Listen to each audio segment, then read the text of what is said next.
Good morning sir. Good morning. Good morning sir. Morning. Excuse me, ఇటు రండి. నేనెవరిని? Principal sir. మరి ఎదురు పడితే గుడ్ మార్నింగ్ చెప్పనే? Sorry sir. No respect, no sincerity, no punctuality, ఇంకా no good morning. Good morning sir. Good morning sir. వెళ్ళండి. ఏంటి సార్ ఇది అసహ్యంగా అడిగి మరీ గుడ్ మార్నింగ్ పెట్టించుకుంటున్నారు? ఏం చేస్తాం, పొద్దున్నే నువ్వు గుడ్ మార్నింగ్ పెట్టలేదు. ఫోన్లే అడగకుండా పెడతావులే అని అరగంట నుంచి పక్కనే తిప్పుకుంటున్నాను. పెట్టావా? Sorry sir.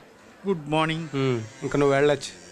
చూడు, ఆ తెలుగు లెక్చరర్ ఒకటి పెట్టలేదు, వాడికి కూడా చెప్పి నా దగ్గరికి పంపించు.